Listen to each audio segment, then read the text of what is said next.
Good morning, everyone. I'm Diane Perez, and on behalf of the Florida Alcohol and Drug Abuse Association, welcome to today's webinar entitled Understanding the Housing First Model, Promoting Engagement and Recovery Support.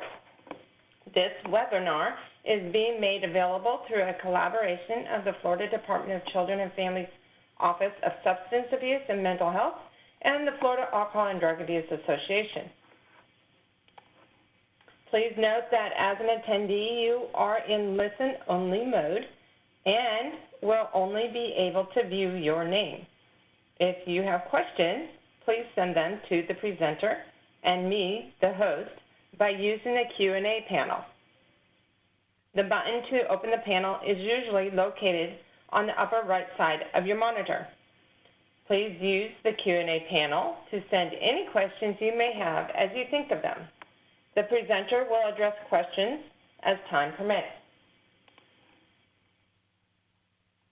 Our audio is broadcast through the internet to your computer. If you experience poor computer audio, there are a few options to try on screen right now, and these options have been posted in the chat panel too. If you continue to experience poor audio through your computer, try rejoining the webinar and call in using the telephone I will call in option. You must be connected to the audio of this presentation and view it on screen as well to receive a certificate of attendance. The recording and materials used in today's presentation will be available on the FADA website within 10 business days.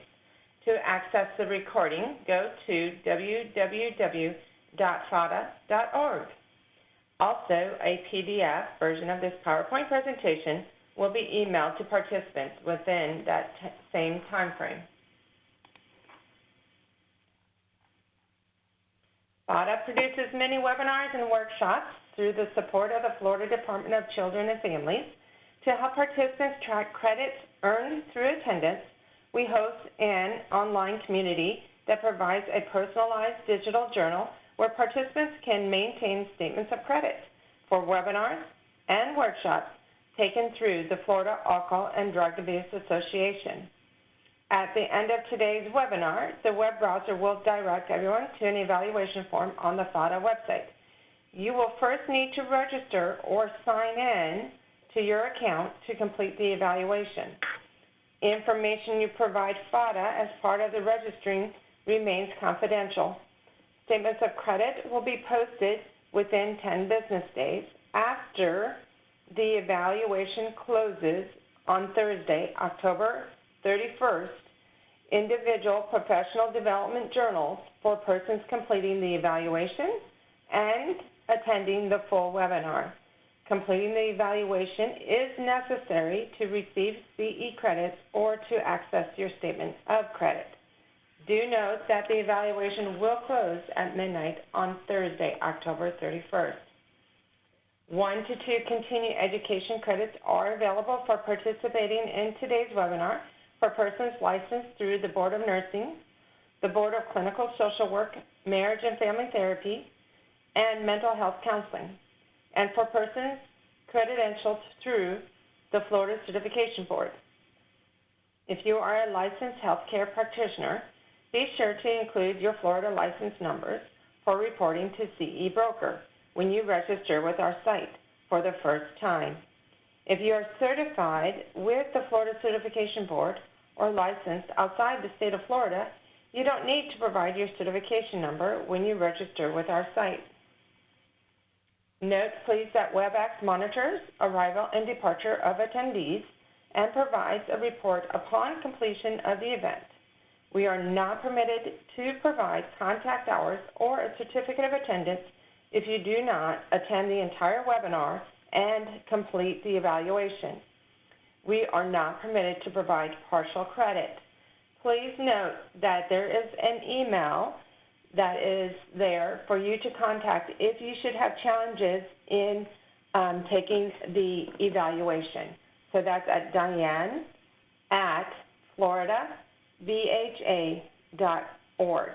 And I will speak to this at the end of the webinar as well. Now I'd like to introduce our presenter, James Kowalsky. He is the Drug Overdose Prevention Project Director for the Illinois Department of Human Services, Division of Substance Use Prevention and Recovery. In this role, James encourages the expansion of overdose education, Noxicodone distribution services throughout Illinois. James earned his Master's of Arts degree from the School of Social Services Administration at the University of Chicago. Previously, James provided outreach and engagement services for people experiencing homelessness at Heartland Alliance Health in Chicago. Since 2013, James has been providing training and support to organizations adapting their practices to incorporate harm reduction, housing first, motivational interviewing, and trauma-informed care. James is a member of the Motivational Interviewing Network of Trainers. He is committed to promoting public policy and service delivery that is characterized by acceptance and respect for the lives of people who use drugs, have a substance use disorder, or are in recovery. And now I'd like to present and welcome our presenter, Mr. James Kowalsky.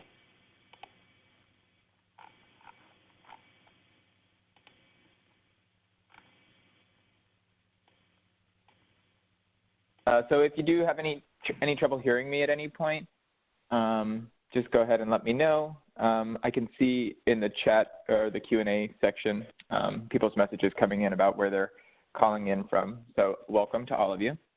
I do have one new addition to my bio, and that is, as of last week, I'm also a father. So some of you may have been, some of you may have been to either a training or attended a webinar with my wife, Susie Kowalski.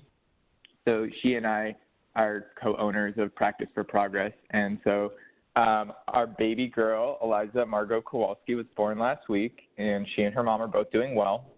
So we were joking last night that we're in the process of expanding the family business right now. So anyway, so that note aside, so yes, if I seem extra glowy and energetic, but also potentially sleep deprived, you'll know why. So today we're talking about the housing first model. So, you know, part of why I thought this was a really important topic, and I'm so grateful that that you all have decided to both attend this webinar, but also to bring this topic to this forum, is I think that working with people who are either currently or formerly homeless presents some unique challenges for people who are working in substance use treatment programs or behavioral health services. Housing First and the Housing First model is an extremely valuable resource for people who are homeless, and then that can make a very big difference in the way that we're able to work with people and the level of support that we're able to provide to clients. So I think understanding this model gives us a way to kind of look beyond maybe the treatment that we provide at the other supports in people's lives that can be really helpful. And also when people are coming to us from programs that are using a housing first model, for us to have a basis of understanding so that we can communicate with those service providers and sort of make sure that their understanding and the services that they provide are matching up with what's considered to be best practices. So hopefully this gives you some confidence moving forward when you have clients who come in who are either experiencing homelessness or who are in housing programs that are designed specifically to support people who are homeless. All right. I do have control now, Diane. Okay.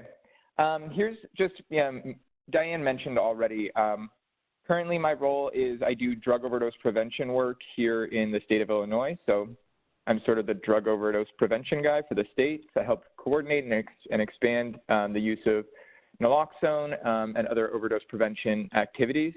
That also includes a lot of advocacy and promotion of medications to treat opioid use disorder. Here are all the different ways you can reach out to me. So email, Twitter, and our website, practiceforprogress.com. But But my background also includes a lot of work in homeless services. So that's where some of my expertise in this particular topic comes from. Actually, I'm also originally from Florida. So my earliest experiences with housing and homeless services comes from working at or volunteering at the Broward Outreach Center when I was in high school. So anyone who's familiar with that program down in Hollywood, Florida, that's my hometown. But then up here in Chicago, provided outreach services for many years, really as the Housing First model was kind of going from an experimental approach to what's kind of the dominant practice. So that the time period where I was doing outreach, which was essentially from 2009 to 2016 or 17, during that period, we really saw Housing First go from something that people were kind of just starting to learn and embrace to now it's kind of considered the main approach for providing housing services to people who are homeless. And then again, I always like to say, if you have any questions or anything comes up or you just want to talk about this stuff more, please feel free to reach out to me. We're very accessible and happy to talk about all the work that we do and the things that we talk about. So today, here's some objectives that we're trying to cover. So really, we're going to focus very heavily on describing the development of the Housing First model and the evidence supporting this approach. So I think it's important to understand both why this model was developed, but also why it's been embraced across the spectrum of housing services around the country. Then we're going to spend, this will be sort of what we get into a little bit after the break, is identifying key elements of Housing First at the program and system level. So we'll talk about what Housing First looks like when it's being used and being practiced in the most effective ways. And then where we'll finish today is we'll actually start to explore some of the ways that Housing First is actually being adapted for use in other service areas. So the same kind of principles and beliefs that underlie the Housing First model are now taking root in other service areas. So we'll start with history and evidence. So I want to just put something out to the group just to get a sort of sense of, our understanding of homelessness. And you can type into the Q&A or chat some of your responses. But how do you imagine or how do you know that people become homeless? What are some of the situations or circumstances that people have faced that led to them becoming homeless in your experience of working with them?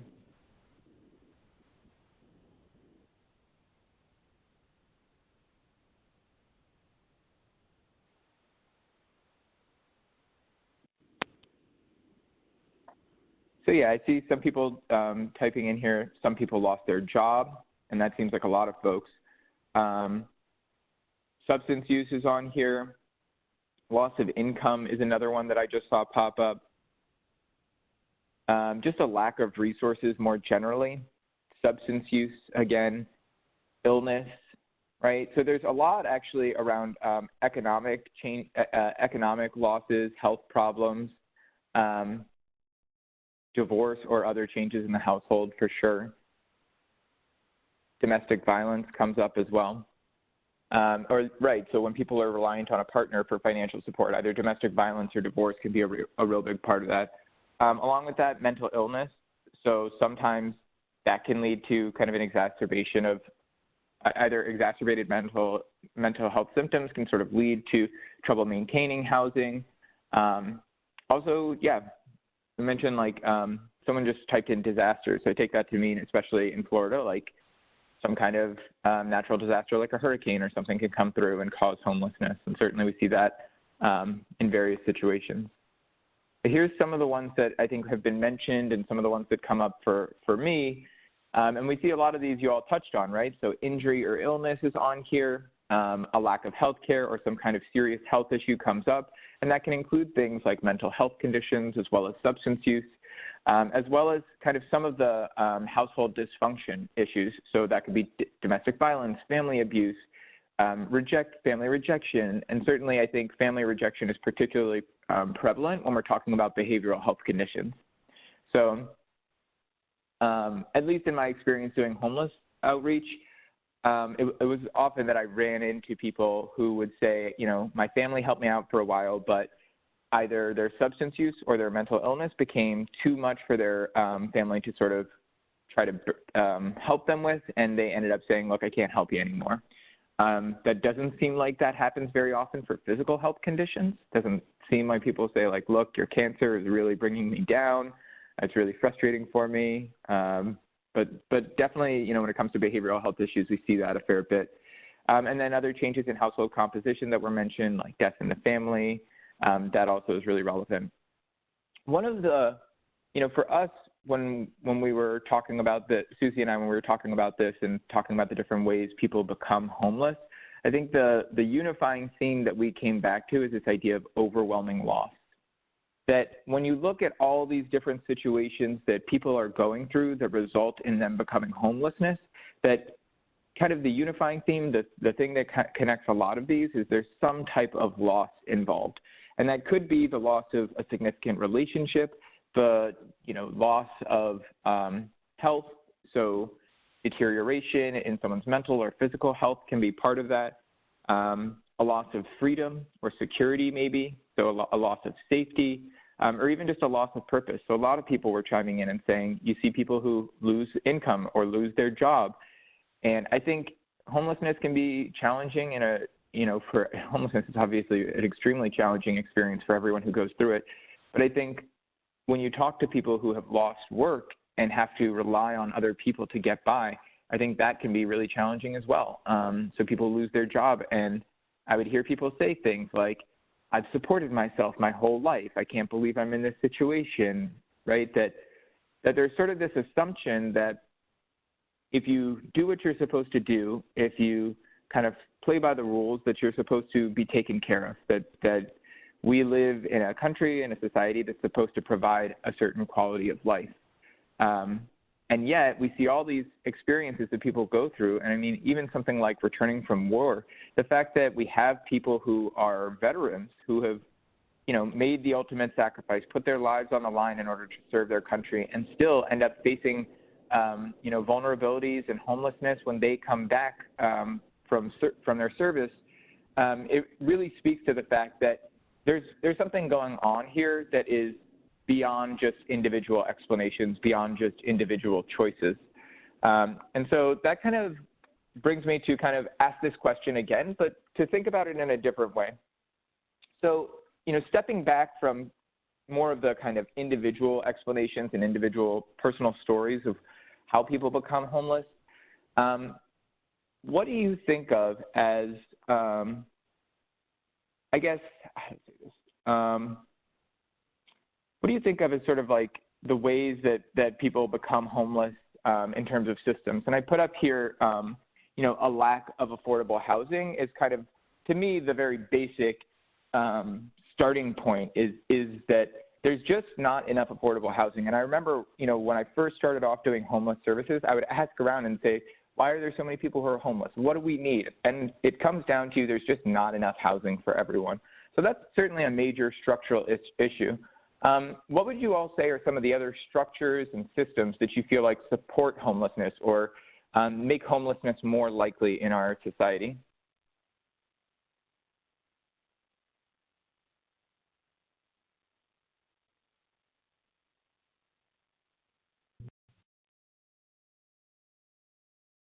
So someone put on here, you know, people can't qualify for a mortgage, for instance, right? So there might be some kind of certain. I think the lack of mortgage thing brings to mind for me the fact that there are certain things that are out of people's control, right? So sometimes there are, you know, our economy goes through phases where banks are more or less likely to be able to provide people with support to be able to buy a home. Things like lack of good resources, lack of behavioral services. I mean, I think that's a really great point, which is, sure, someone's mental illness or substance use may, you know, their symptoms may get worse, and that may lead to them, you know, struggling to maintain housing. But if we don't have adequate services available to them, how do we expect people to manage these conditions? You know, a lack of support for people who are either coming out of incarceration. So a criminal history can certainly make it more challenging. So what services or supports or what barriers do we put up to people with criminal records? Let's see what else is coming up right now. so lack of resources for those that by definition are not on the poverty level but still are struggling, right? So a lot of the resources that are out there, sometimes we call this being means tested. So there are certain requirements or eligibility requirements that you need to meet. So people might be poor but not poor enough to qualify for certain benefits or resources, and it doesn't mean that they're not struggling as well. Background checks, credit report requirements, low income, bad credit, right? All of those I think can definitely contribute. Trauma, you know, I think, so someone mentioned trauma in the chat here, and I would just say, you know, while we think of trauma as being an individual issue, I think it's also important to recognize the way that structures can also exacerbate trauma, can also make trauma more likely to occur. So when we have neighborhoods and communities that are more prone to community violence, that increases people's exposure to trauma. And if we don't have the behavioral health services in place, and if we don't have the economic opportunities and the educational opportunities in place that actually reduce the presence of violence in those communities, then we can expect that we're going to see more homelessness as a result. Someone said that they're not able to see the chat, and I'll just mention, so there's both a Q&A and a chat. So if you're not seeing all the comments, that might be part of the issue. So here's some of the other structures and systems. Transportation issues. I mean, that's certainly something that comes up as well.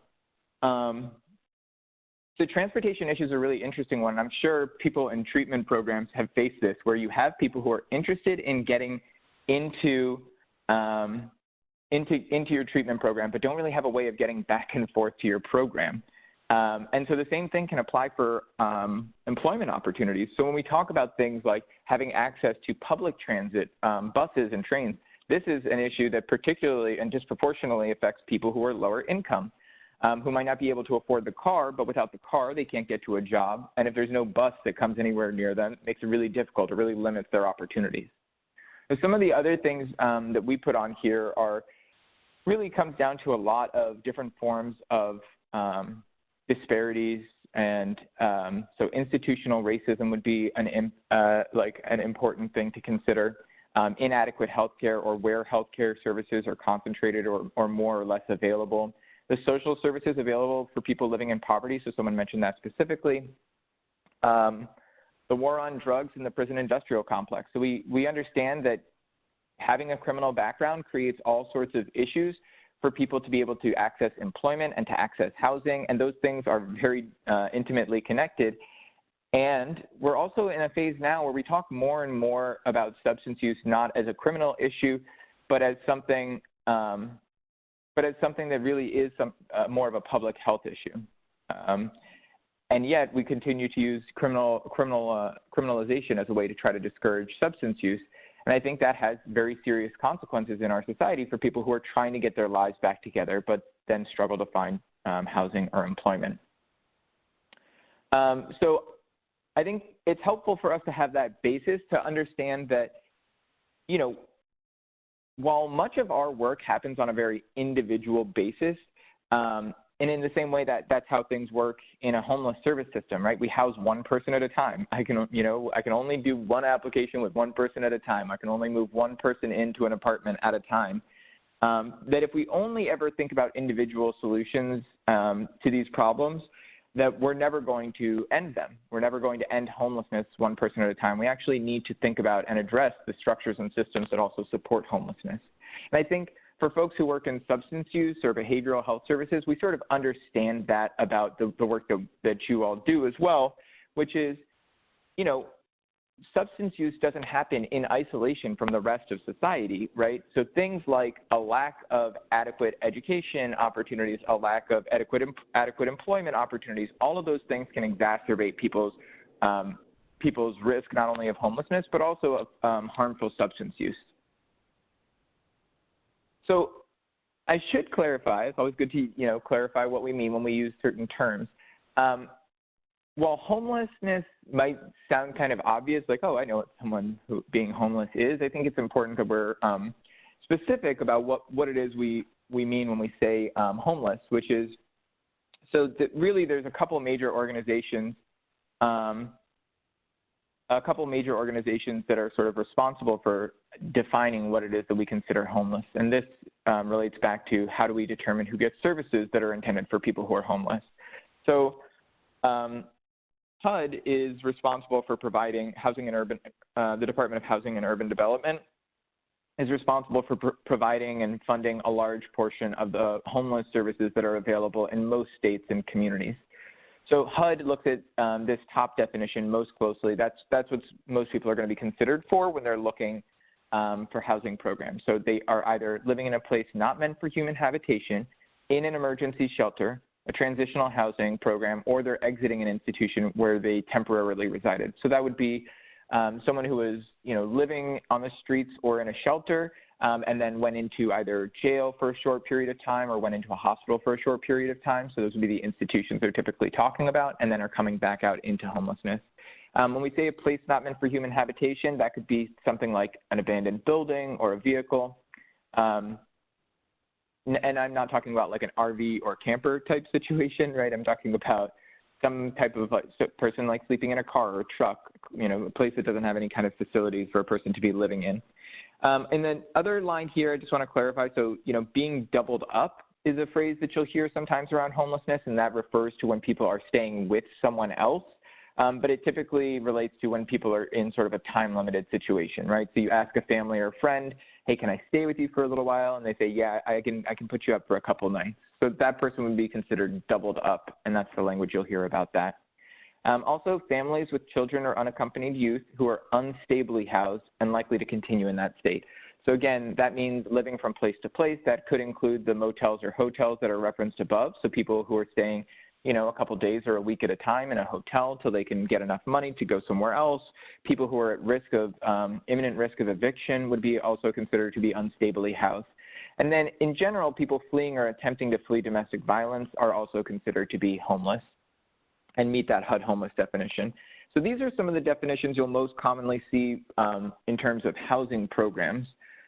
In other situations, you might see Health and Human Services definition, which tends to be a little bit more broad. So in HUD homeless programs, typically being doubled up won't qualify someone for housing, but when it comes to healthcare services that you would access through Health and Human Services, being doubled up would qualify you for certain healthcare services.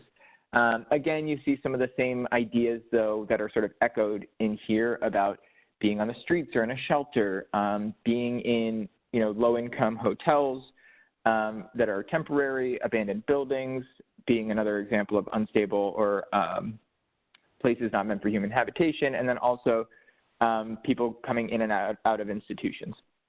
So again, all of these sort of recognize that the individual's living arrangements are unstable and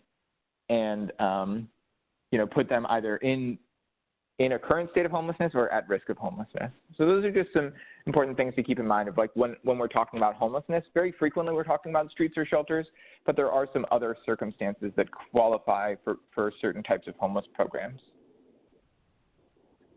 So where I think it's really important, where like the discussion about Housing First really has to start in terms of the history, is a researcher named Dennis Culhane. And he's done extensive research over the last 30 years on homelessness, but in particular, the work that he did in the 1990s, where he was studying homelessness and what shelter usage looked like, is particularly relevant. And he was mainly studying in the Northeast. So he was in New York and Philadelphia a lot, and he would go to shelters and he would follow kind of the population trends of the shelter for, typically about a year or so to sort of see who was coming in and who was going out, who was staying permanently, who was, going and coming back on a regular basis. And so what he did was in identifying and kind of studying people's demographics, he identified three key groups related to shelter utilization. So the vast majority of these folks he called transitional. So about 81% were transitional. These are folks who only stay in the shelter for a brief period of time and have very few admissions over the course of the year. So they might only come one time, and this might be someone who is, say for instance, like experiencing some sort of like financial instability, but then is able to get a job again, or some type of family or household dysfunction, but is able to, continue working and then finds a new place to stay on their own. So those would be some of the things that you would see there. In general, the people who fall into this transitional group look much more like just people who are housed and poor. They tend to be younger than the other folks in this homeless cohort. And while there is a higher presence of disability, so when he says disability in his text, he's talking about mental illness, substance use disorder, or medical disabilities as well. So any disabling conditions that fall into those three categories. So in general, the transitional group does experience a higher presence of disabilities than the average population, but it is still lower compared to the other 20% of the homeless population. So the next group he looked at is that episodic group, so about 10%. And these are folks who would stay for short periods of time, but then would have multiple admissions. So they'd kind of go, get housed for a little while, come back. Maybe they find someone to stay with for a little while. Maybe they have enough money to stay in a hotel for a little while, but they keep coming back repeatedly over the course of the year. They spend about 4.5 times more days in shelter than the people who are in the transitional group. So they're in the shelter a lot more nights throughout the course of the year. In this group, 40% of them have a substance use disorder. So that's significantly higher than the general population. So again, you see very high rates of substance use and substance use disorder among the episodic group. And then last is the chronic group. So that's 10%. These are people who just kind of come and stay typically for the entire year. And they'll either have, one long stay for the entire year, or they've been there for many years. So I know I would meet people who are on the streets or in shelters who had been there for 5, 10 years, 15 years, people who just were homeless and stayed homeless. And it probably won't surprise you to find out that this group had very high rates of substance use disorder, but also the highest rates of mental illness and medical problems, and that this was also the oldest group. So they might not have the same ability to go out and find temporary work or quick employment. And really, I think, for me, there's sort of this window of age where you start to see right around age 55 where people really struggle to find employment, but they're not old enough to qualify for disability benefits. And even folks who are qualifying for disability benefits, we know those are pretty limited and sometimes may not be enough for people to be able to afford a permanent place to stay. And again, goes back to that idea of structures and systems and the lack of affordable housing. So in general, families, the other thing is this is particular to single adults. When you look at families actually tend to stay in shelters longer than single adults because they typically have longer waits for placement in subsidized housing. But I will say, it's important to note, although the chronic group is only 10% of the population, when you count up all the nights of staying in the shelter, they account for about half of all the nights spent in a shelter. So there's this really disproportionate rate of usage. The episodic group is about 20%, and then that 81% is only in the shelter for about 30% of the nights of the year. So disproportionate use of the shelters is another significant factor. And then again, noting the difference in the presence of disabling conditions was really important. So in the episodic and chronic group, over half of them have at least one type of disabling condition. And I think speaking again to the structural issues, the people in the episodic and chronic groups were also more likely to be African American. And so we think about, what systems and supports are in place, what type of historical inequities are in place that have either caused or exacerbated homelessness in the African American community. Again, so these are all the sort of things that Culhane was looking at and his team was looking at when they were studying the populations.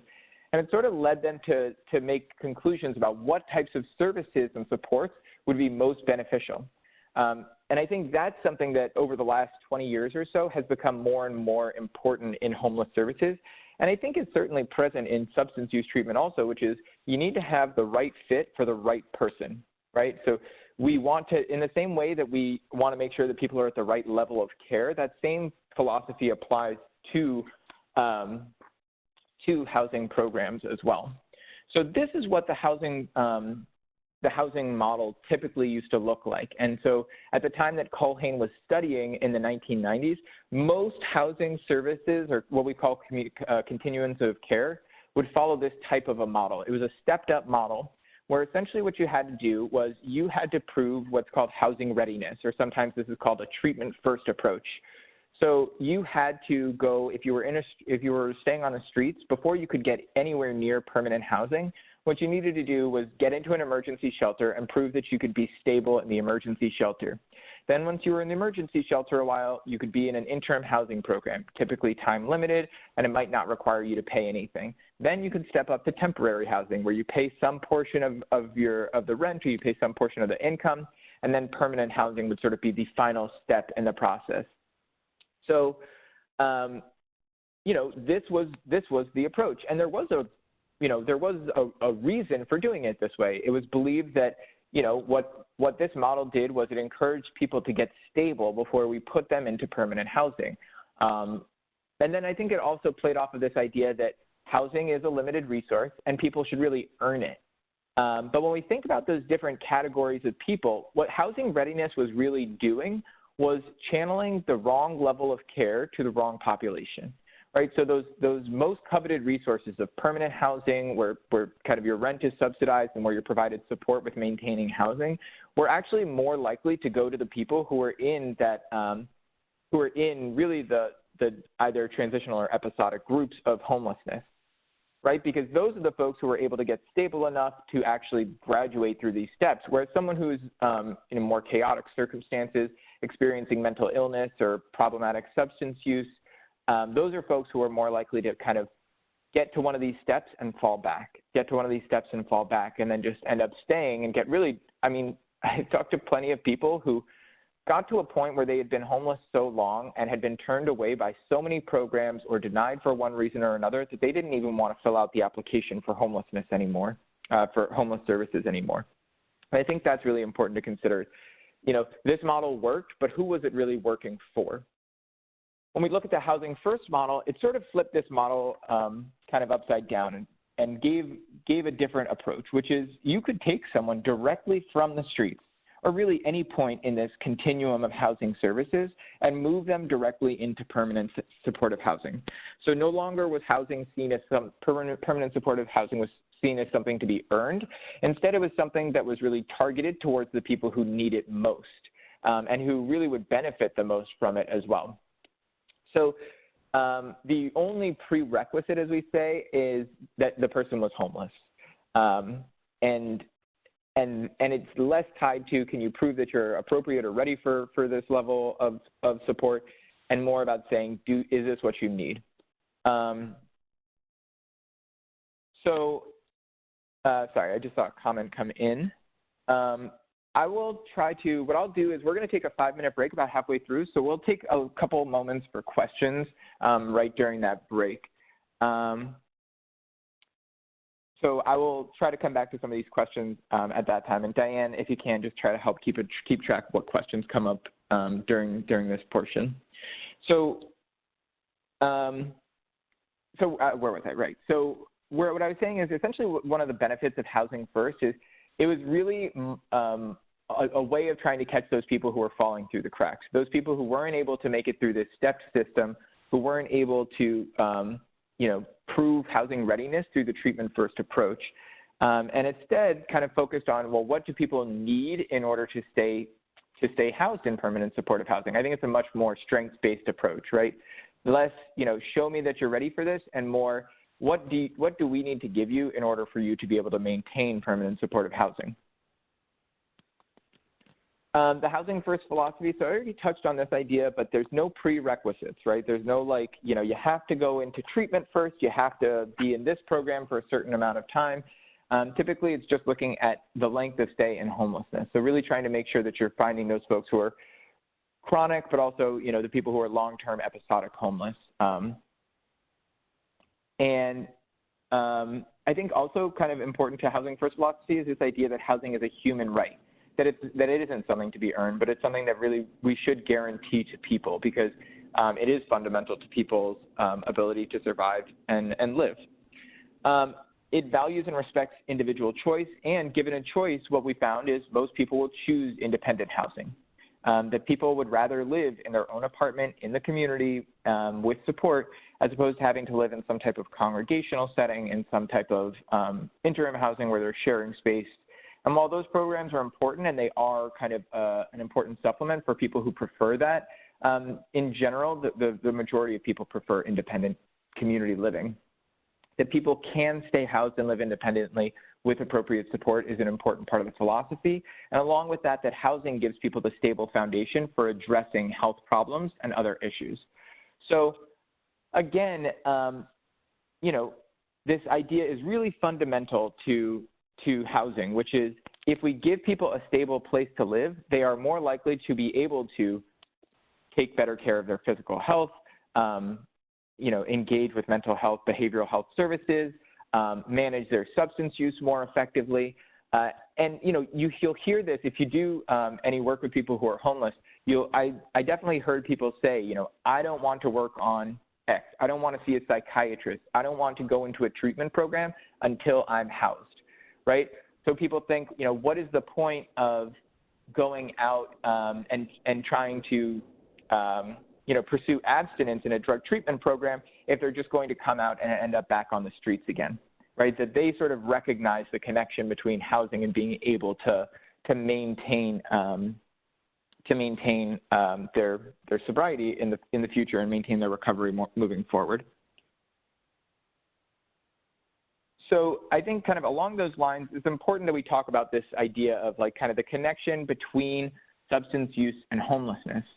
And that there really is this bidirectional relationship. So very often we think about the idea of substance use being something that actually causes homelessness, right? People who use drugs are going to will end up homeless. What we also know is not everyone who uses drugs ends up homeless, right? If that were the case, we would have millions more people who are actually out on the streets or in shelters. So there is a way for people to use drugs and maintain their housing. And I think Housing First sort of recognizes that and embraces that idea. But at the same time, there are people who their substance use is definitely related to how they became homeless. Maybe they started using more, and it might have been tied to some of the other kind of life circumstances we touched on at the beginning, right? So maybe it was a loss of a family member or loss of employment that led to kind of exacerbation of their substance use. And that those kind of things put people at an increased risk of homelessness. But I think it's also really important that we acknowledge the fact that homelessness itself can exacerbate people's substance use. So this cyclical relationship occurs with homelessness and substance use. So I'm just thinking of like different circumstances where I've heard people talk about how homelessness impacted their substance use.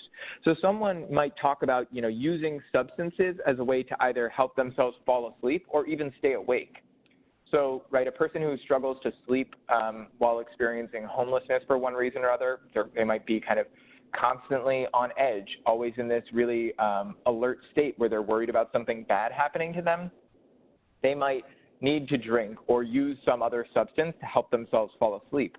Other folks, kind of on the same line, are so worried that someone's going to come along and rob them, take their possessions, that they actually will use things like stimulants to sort of stay awake during the hours where they're most likely to be vulnerable, right, the hours where they're asleep.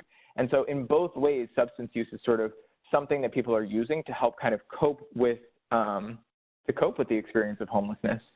And then along that idea of coping, there are other things that people are coping with when they're experiencing homelessness. So I've definitely known people who use substances as a way to manage their symptoms while they were staying on the streets. So people who might hear voices, who use alcohol or opioids to try to, you know, drown out those voices, to try to lower them. Even things like stimulants have been shown to actually, so things like something even like smoking cigarettes has been shown to reduce the presence of psychotic symptoms temporarily, obviously, but to sort of that heightened state of attention can actually reduce people's symptoms related to psychosis. And I think along the same ways, you know, whether they're, you know, regardless of whatever the behavioral health issue that people are dealing with, it could be something like trauma as well that people are trying to cope with. Again, substance use becomes a really effective alternative, especially if you have trouble accessing healthcare, depending on where you're staying, if you have a lack of transportation, if you have an inability to keep or store medications safely, right, when your possessions are always being stolen, I think all of those things kind of like fit in with this same idea of there are structures in place that are sort of encouraging or exacerbating the presence of substance use in the homeless population. And then I think just like another example that kind of comes to mind is that people actually use substances as a way to access temporary housing situations. So they might say something like, if you go out and cop for me, right? You go out and, you experience the risk of, hey, you might get arrested, but if you go and buy drugs for us, then I'll let you stay with me tonight. So there sort of becomes this really, I don't want to just label that as like a problematic thing, because it is a good thing for someone to be able to stay inside. And then it's also this challenging thing of, but it's sort of only as long as you're willing to expose yourself to the risk. And in the same way, there are people who exchange not only drugs, but also sex for a place to stay. And that, I think, is a particularly challenging thing also. I'm like remembering one person in particular who was on disability, right? She's getting a check every month, but it's just not enough to pay for a consistent place to stay. And she would have sex with people as a way to be able to stay with them. So the same sort of thing gets really complicated and really tied up in all these different issues. I do want to kind of come to the idea of substance use, because I think that, what we do, there are some kind of ways that it's very present and acknowledged that substance use and housing are very intimately connected. So I believe you all are still using ASAM criteria in Florida. But if you're not, I'm sure you're using some other very similar approach to defining people's appropriate level of care. But basically, ASAM criteria looks at something like, recovery and living environment. And you'll see there it talks about, understanding someone's living situation, but also the people, places, and things that are around them. It looks at recovery and living environment because we know that makes a really big difference in how somebody's going to be able to manage their substance use. So I think that's a really fundamental idea, both in terms of assessing the level of care in a substance use treatment program, but also in why we use the housing first approach, which is if you are stably housed and if you have valuable relationships, right? So you have a case manager who comes and checks on you. You have a healthcare team that's, monitoring your health conditions and providing you support around those types of things. That when you have those valuable relationships and a stable place to stay, that is going to make a difference for your ability to manage your substance use disorder. And along the same lines, the same thing applies to someone's mental illness, right? Your mental illness is a lot easier to manage when you know where you're going to sleep every night, when you have someone in your life who cares about you and what's happening in your life. It's important to make the caveat here that homelessness in itself, according to the ASAM criteria, right, we're always trying to get people in the least restrictive level of care that is appropriate for them, but also that they're willing to accept. But so homelessness by itself does not increase someone's level of care. So if you have someone in an inpatient program, for instance, and they're going to be returning to homelessness after they're discharged from the inpatient program, that's not a good enough reason to keep them in inpatient longer, right? We still should and can discharge people to an intensive outpatient program. And I will say, while it is very true that having stable housing can make a really big difference in people's ability to manage their substance use and manage their symptoms related to a substance use disorder, I have seen people, and it is really amazing and inspiring to see the people who make it to treatment in spite of being homeless. Someone who's staying on the streets, but either gets on the bus every day or walks wherever they have to go in order to make it to their treatment program, to show up for groups.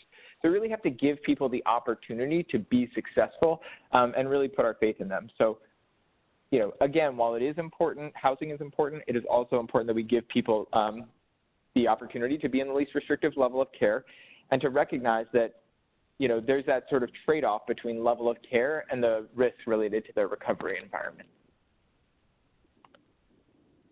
So I'm going to get into some of the evidence here before we take our break. So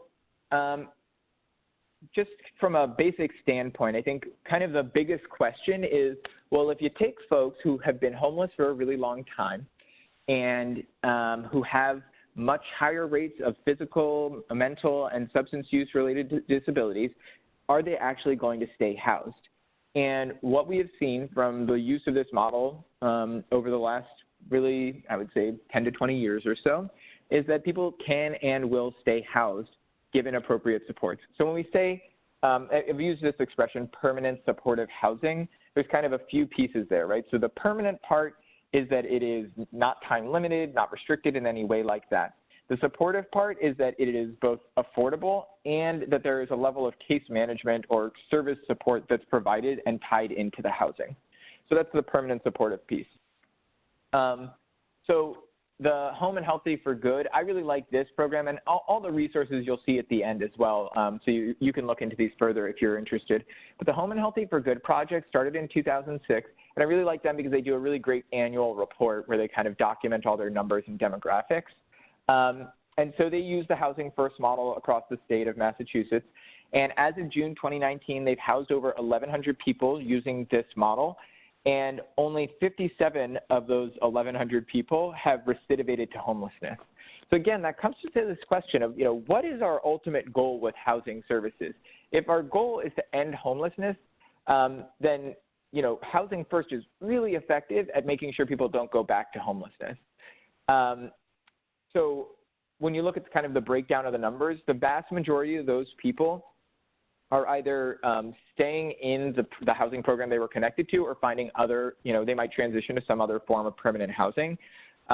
Some folks do end up transitioning to kind of more long-term treatment. So maybe their health conditions worsen and they actually require a higher level of care, something like being in a nursing home. Again, that tends to be around 5 to 10% of the population, but those are folks who are stable enough in housing that they actually don't return to just homelessness. They go into another housing kind of stable situation. And then there is a portion of folks, typically when you look at the populations of people in Housing First, about 5 to 10% who end up dying while in housing. And I think that just speaks to the extreme vulnerabilities that people are exposed to. And what I know, from being in a homeless service agency for so long is, while it is tragic when we lose people, I think the thing that we always tell ourselves is, they died with dignity, and that we made sure that they had a safe place to stay and that they were surrounded by people who cared about them when they went. And I think, it doesn't take all the pain away, but I think it is, an important consideration. The other piece that you will often hear people talk about is, the numbers and the money. I like to lead with, and you all are helping people. You're all service professionals. I don't think we do this because of the cost-benefit, calculation of, if we help more people get into treatment, then that will be better for our systems. But we do it kind of for those human reasons. We believe it's what's right. We believe that people deserve help and support, and so that's why we get it to them. That being said, there are numerous people in our world who make decisions. But what I can tell you is you can confidently tell people who care about numbers and tax dollars and how our resources get used that actually housing people is less expensive than leaving them homeless. And so that's something you'll actually see in a lot. They love saying that in like newspaper headlines about housing programs and Housing First is it's cheaper to house people than to leave them homeless, which is a fine reason to continue providing these services. But I think also human beings deserve housing and deserve the respect and dignity that comes with that type of way of living. So Massachusetts Home and Healthy for Good project, they always do this particular calculation of when you look at how much it costs to pay for the program. So that includes both the cost of subsidizing people's housing, so paying for either a portion or all of their rent, depending on their income, and paying for the case management staff that supports that person, that each year they generate about a little over $11,000 per person in cost savings. And so I'll kind of take a look at some of the other examples so we can see where is that cost savings coming from. Looks like, so this is a little out of order, so I'm going to just skip and I'll go back to that one in one sec. So here are some of the kind of cost-effective pieces. So where the cost savings are typically coming from. When people are in permanent supportive housing, we see a reduction in going to emergency rooms, a reduction in hospitalizations, a reduction in people kind of going in and out of substance use disorder treatment residential programs, which we know are higher cost than outpatient services and certainly are more limited resources also. So we really want to make sure those are available for the people who need them most. And then a reduction in legal costs. So the legal costs are things like the cost of arresting someone, putting someone in jail for the daily cost of someone being in jail, as well as the judicial cost of the conviction, how much prison costs. So that's where all the legal costs are going to go down. What we know is that those folks who are either, experiencing either episodic or chronic homelessness, because of their increased level of disabilities and limited access to care, they disproportionately consume the most expensive resources for managing their symptoms. And this isn't to place any blame on those individuals. When you talk to people, I remember people expressing, shame and frustration and saying, I hate that I have to go to the hospital to get help, but it's the only thing that I know that will work, right? It's the only place I know where I can get the help I need right away. But what it is while those services are effective at managing taking care of people's conditions, they're typically serving people in kind of emergency circumstances. They're serving people kind of at the last possible moment to get care, not managing their conditions, not helping them take care of things on an ongoing basis, right? Not providing people with medications to manage their diabetes or reduce their risk of HIV transmission. Instead, it's things that are just sort of last-minute fixes. And they are like the most expensive ways for people to get help, right? So the hospitals, the treatment centers, the nursing homes, incarceration, people can get care in those settings, but it is the most expensive way possible. So let me go back a step real quick. So I did want to touch on kind of another challenge that often comes up related to the use of Housing First is, and whenever I explain this to people, I was going to say a year or so ago I was out and I met my brother was at a bar with some friends and I met them, we were talking, and of course somehow I ended up talking about homelessness and Housing First because I'm great company. And the person was like, well, okay, that's great that you get people housed in those programs, but then when do they have to stop using? And I said, well, they don't have to stop using. That's kind of the point, is if you force people to do something, that makes it less likely that they're going to go into a housing program and stay in that housing program.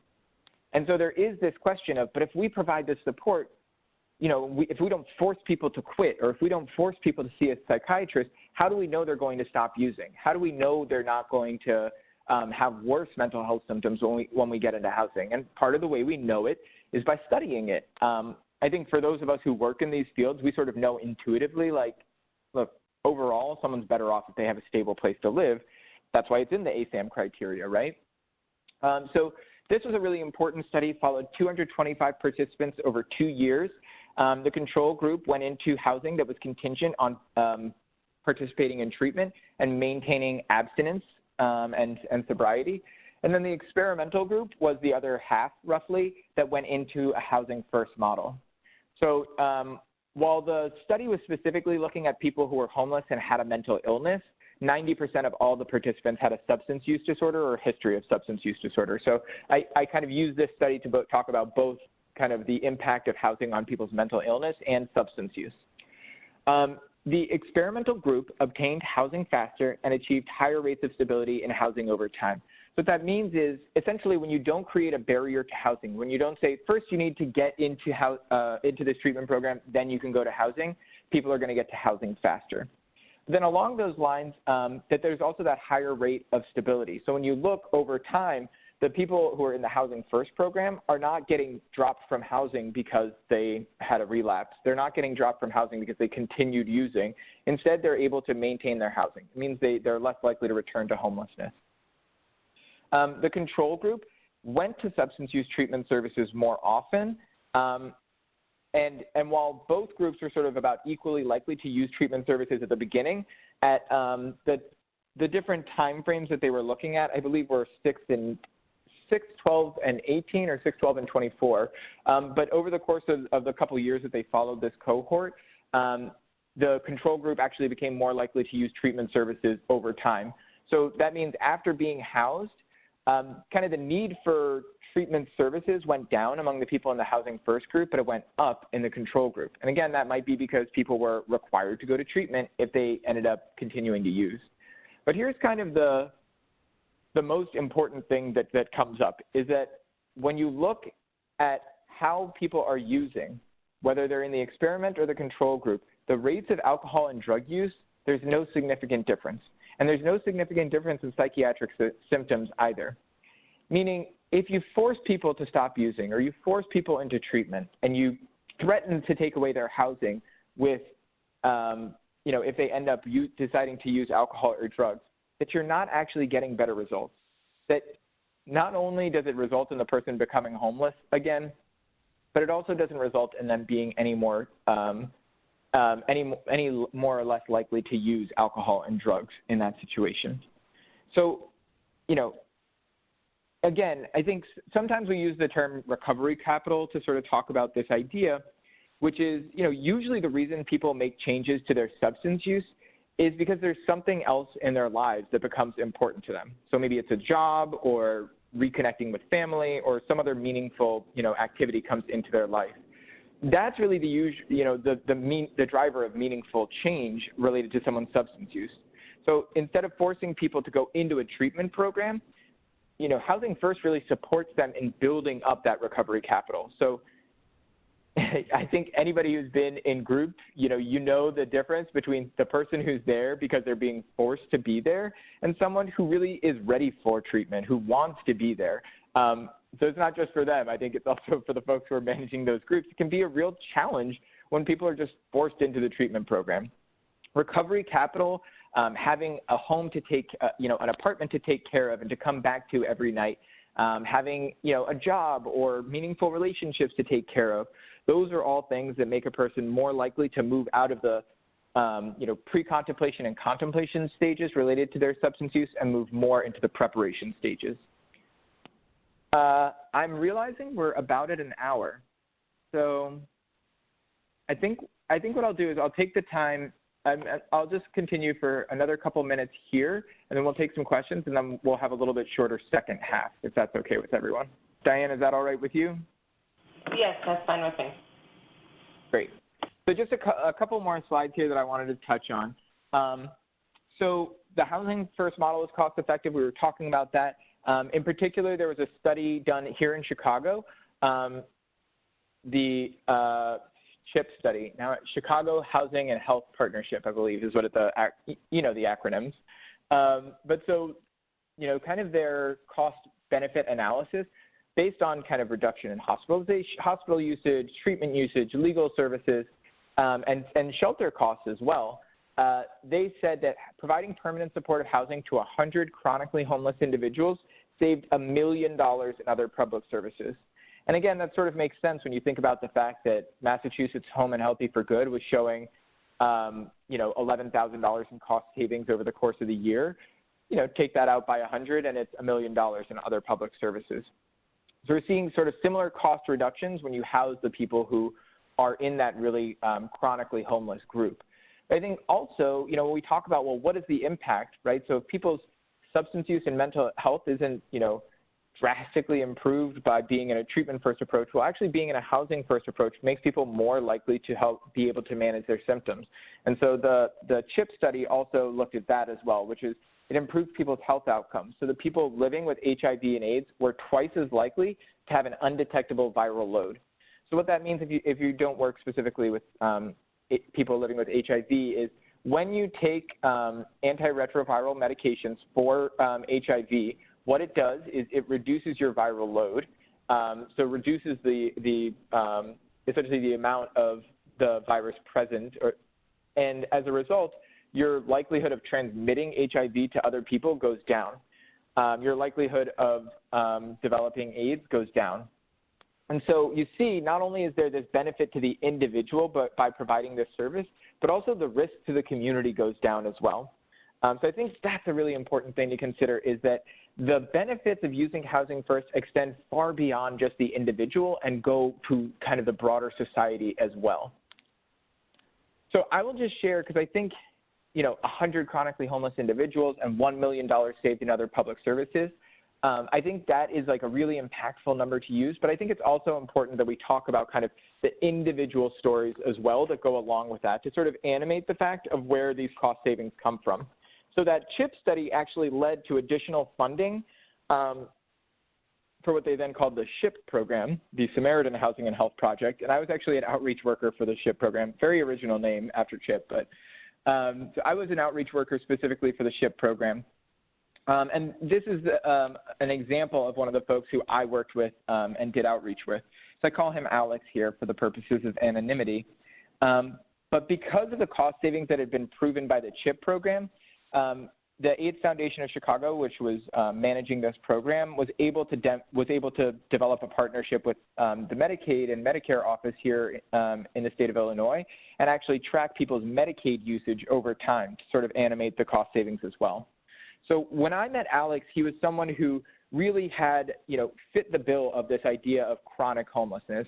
He had been living on the streets primarily for 10 years. When he slept inside, it was typically at a 24-hour McDonald's. He very rarely went into shelters, did not like them, did not like being around a lot of people. He had both HIV and hepatitis C, had a history of alcohol use disorder and heroin use, had other chronic health problems like hypertension and liver disease. And so unsurprisingly, he also suffered from depression, which I think wouldn't surprise anyone. Anyone would be depressed dealing with everything he had to go through. But when you look at his cost to Medicaid, unsurprisingly also, because of all these health conditions, he was constantly using the most expensive healthcare services. So sometimes to stay warm, he would go and sit in an emergency room. And between all his health conditions, very frequently he would end up getting hospitalized for one reason or another. So not only was he constantly in emergency rooms, but also hospitalizations. That really drove up his healthcare costs. So in 2009, which was the last full year before entering into housing, he spent $233,420 in Medicaid services. And again, similar to the use of shelter dollars, people who are chronically homeless disproportionately use Medicaid dollars as well.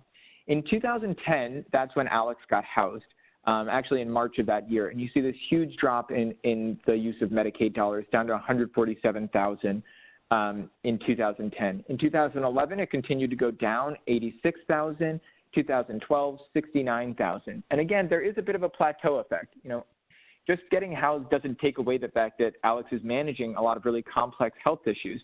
Still had to go to the hospital sometimes. Still, started to engage in outpatient care, but had a lot of medications to be taking. So the cost savings, there's not $0 spent by Medicaid on him, but the amount it takes for him to manage his care goes down significantly over time. And actually, over the course of this time period, about $150,000 less per year from Medicaid. So again, we think about how that frees up our systems to provide better care and better services to all the other folks who are part of this system. Again, kind of from the individual to the system impact of the Housing First model. So that is where I'll pause, and then I can take any questions. I know we had a couple questions that I saw earlier come in. Let me see if I can scroll up and see those. Or Diane, if you know what the questions were. Yes. So people who are currently homeless and who have confessed that they go into relapse to obtain housing and support, which is not a reason for submission in itself. Do you have referrals for them? What do you suggest? Yeah, I think, that's actually really helpful to identify. Are people accessing treatment because they don't know where else to go? I think that's a really important question. And this is why it's really important to be connected with housing and homeless service providers, which I'm going to get into a little bit in the second half in terms of the system level approach to homelessness. But, what I will just say briefly is it's important as substance use treatment providers that you are aware of the housing and homeless services that are available in your community for this exact reason, which is, yes, we want to take people in, and yes, we want to make sure that people have access to having a roof over their head. And it is a really tough balance between figuring out what is our responsibility and our duty as substance use treatment providers versus as human beings who just want to help someone. So we really have to kind of carve out and say, what is my program responsible for? And it's very likely that people experiencing homelessness also will meet criteria for admission. But I think being honest and transparent with them, which is saying, you know, it really is terrible that you're going through this experience. You should not have to experience this. You should not have to go through homelessness. You should not have to come to a drug treatment program in order to get a roof over your head and to feel safe at night. That is a flaw with our system. And I, as an individual, can't change that in this moment. And that's, like, you know, I think it's okay to tell people that. I think people would rather hear you be honest about what you can and can't do for them than to try to sugarcoat or to try to, you know, make exceptions to the rules. So that's sort of where I'll leave it for now. But I think that is one of the challenges that we face, is it's really hard saying no when we know that someone's maybe not appropriate for our program, but we know that they do need help. And I think sometimes when people are sort of on the cusp, we might make exceptions, but I think we have to be kind of attached to whatever our guidelines or what our treatment recommendations would say is most appropriate for that person, right? An inpatient treatment program is not the same as a housing first or a housing program. Has there been any follow-up on the Call Hands research to see if 3 types and or percentages have changed since 1990? The percentages, when they've done the research again, is in general, I would say typically it's around the same percentages. So you'll see kind of like, and the homeless population has actually grown over the last, 10 to 15 years. We're starting to see some reductions now. But in general, yes, the numbers come out about the same, which is about 80% are sort of short-term shelter users, 10% are chronic, 10% are episodic. That's how I always think of it. And that's what kind of the follow-up says. And similar demographics in terms of disproportionately people who become homeless and stay homeless. Even when you account for things like income and education level, that race plays a factor in whether people become homeless and stay homeless for longer. And also the presence of those disabling conditions is still disproportionately higher when you look at the chronic and long-term homeless. Okay. The last question is here before we go to break is, where can you provide the help, or which part of the country, for Housing First? Sorry, say that again? Where can you provide the help, or which part of the country, for Housing First? So if I'm understanding correctly, essentially the question is like, where is Housing First used? And it should be used across the country now. So I think that's something for you all to know and kind of keep in your back pocket, which is if you're talking to someone who's in a housing program, if they're funded by HUD, they should be using a Housing First model. They should not be denying people access to housing because they use drugs or because they have a substance use disorder. They should not be kicking people out of housing because they use drugs or have a substance use disorder. Now, there are housing programs, for instance, like maybe a sober living home. Certainly some, I think that the majority of Oxford houses that are out there, those type of housing programs are going to kick people out, more often than not when they use substances. I think that's a conversation for another day. Is that really a good idea? Is that really what's best for the individual or for the people living in the home with them? And maybe yes, sometimes, and maybe sometimes. That's a very complicated question. But what I will say is I know that Housing First is used in Florida. If they're funded by HUD, and that's an important question, do you get your funding from HUD? They should be using Housing First. And I'll talk more about that in the second half as well. So we are now going to go ahead and take that 5-minute break. So we'll be back at 11:18, and we'll see you all back at that time. Thank you. Thanks, all.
Hello, James, if you're ready, it's time for us to reconvene.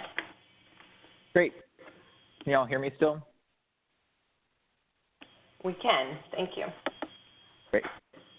So we're going to talk about now some of the Housing First model key elements and ingredients. So talk kind of broadly about what Housing First is and kind of where it comes from. Now we're going to see sort of at the program level what it should look like. So when we say Housing First, very often it's sort of tied back historically to this one program in New York called Pathways to Housing. It's not that they were the first folks to house people and keep them housed in spite of the presence of substance use or mental illness.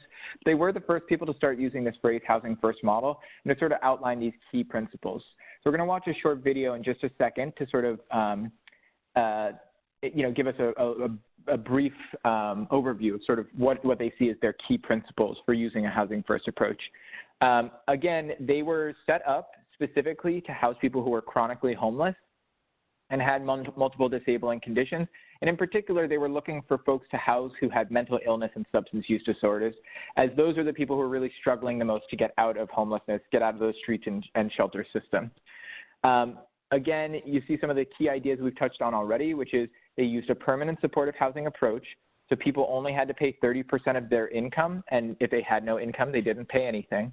The individuals were linked to an assertive community treatment team or an ACT team. And I think that's an important consideration, which is very often, because funding is limited, a lot of programs will actually prioritize a lower level of case management support in order to provide more housing subsidies, right? So an ACT team, for those of you that are not familiar with it, typically includes multiple case managers, and that'll include, typically a licensed social worker, as well as another case manager type position. Might include a nurse, might include a person with lived experience, so someone who's been homeless before or has a mental illness themselves or a substance use disorder. So an ACT team is a much more expensive level of care to provide. But that is sort of where Housing First originated. I think that's an important thing to just keep in mind is that level of support is the best case scenario, but it's not always the reality of what is available to people. At the very least, any program that calls itself permanent supportive housing or uses Housing First will have at least a case manager connected to that person. But the only service requirement is that they meet with that staff member periodically. So for Pathways to Housing, they said at least twice a month you need to touch base with the ACT team. And so that might be a home visit or coming into an office. But there's no requirement that you go to groups or see a psychiatrist or attend doctor appointments or any of those additional services are all considered optional. Those are all things that a person can choose, but is not required to participate in. So I'll move us over to the video here. And Diane, you can take over from here.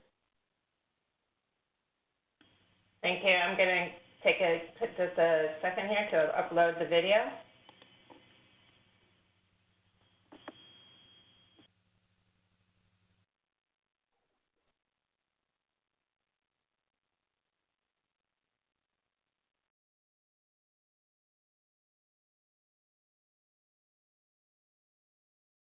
Diane, I'm not getting any sound on the video. Is that because it's on the computer?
Great.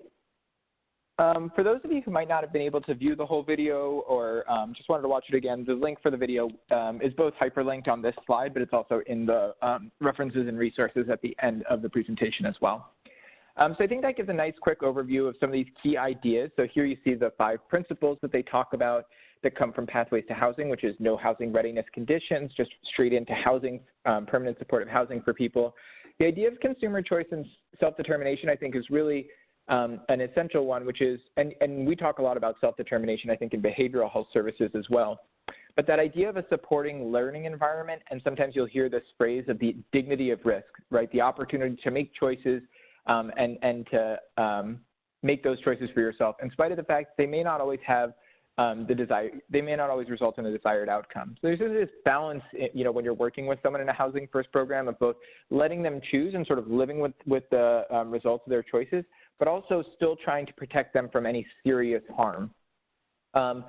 Again, a recovery orientation, using person-driven supports, right? Letting people tell you what they need instead of you using that one-size-fits-all approach.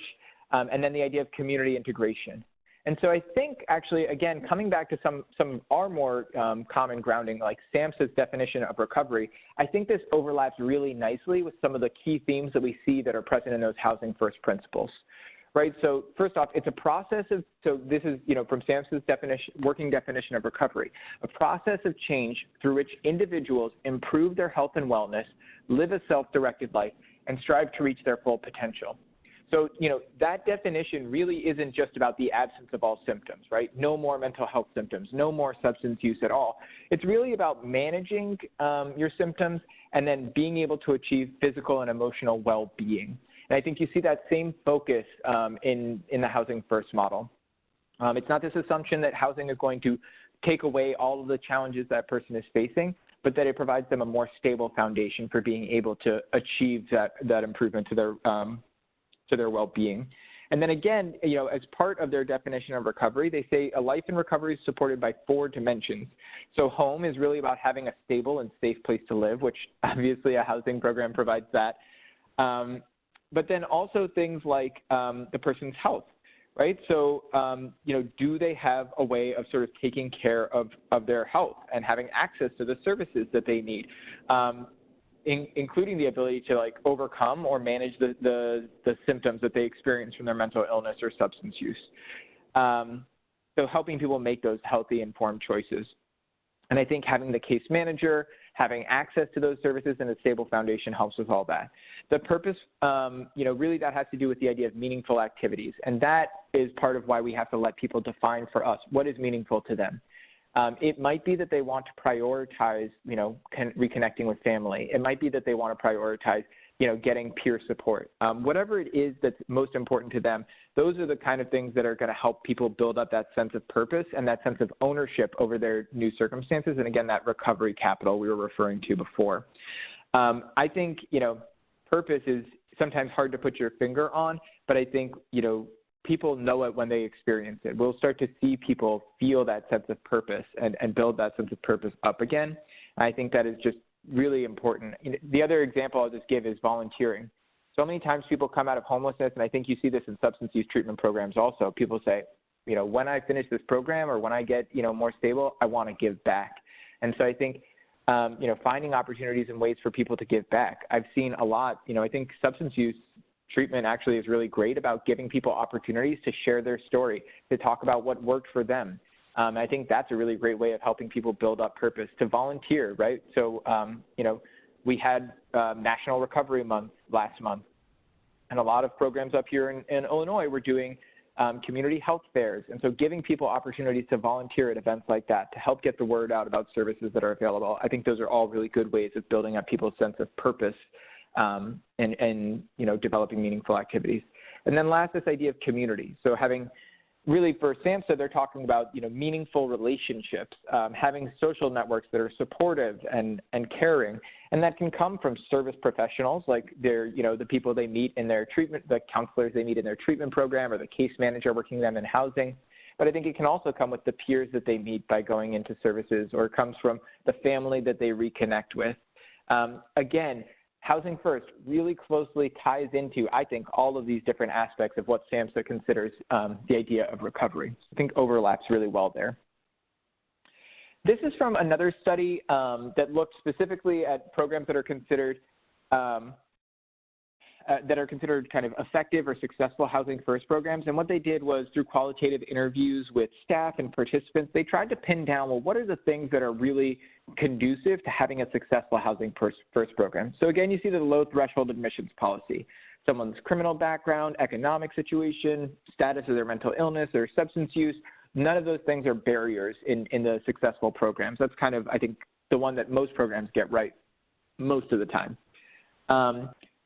Then things like this, which are not always present, but I think in the effective programs you will see this, is the idea of harm reduction, that people who are using substances or who are engaging in other risky behaviors are provided with education and resources to actually reduce the harm associated with those behaviors. And that may include substance use treatment and, the opportunity to pursue abstinence, but it might also include things like using in safer ways. How do we help people connect to syringe exchanges when they're available, to access to condoms, and for me, I always talk about naloxones. I'll just say it here, like having access to naloxone. If they're using illicit drugs, especially if they use opioids or pills purchased on the street, but any really person who's using illicit drugs should be carrying naloxone at this point. So making sure they have access to those types of resources and education about them. Eviction prevention. So again, I talked about the dignity of risk, but eviction is one of those very serious harms, and a return to homelessness is one of those very serious harms that we want to help people avoid at all costs. And so in the most effective programs, they're doing things like communicating with landlords, helping set up payment plans, sort of serving as a third party to help negotiate and reduce the risk of eviction. And when eviction is planned and imminent and unescapable, that you can try to negotiate with the landlord to make sure that instead of just kicking the person out, that that person leaves of their own volition instead of having the eviction on their record, which will make it easier to rehouse that client. So reduced service requirements, we've touched on that, right? So the only requirement being touching base with your case manager, usually once or twice a month, sometimes up to 3 times a month, you'll see. And then separating housing and services. So how you progress in your services and whether or not you progress in services, like gaining more stability related to your mental health or substance use, does not affect your ability to maintain housing. The only thing that relates to your housing is, do you pay your portion of the rent, and are you connected to the case manager like you're supposed to be? And then last, which I think is very interesting, is consumer education.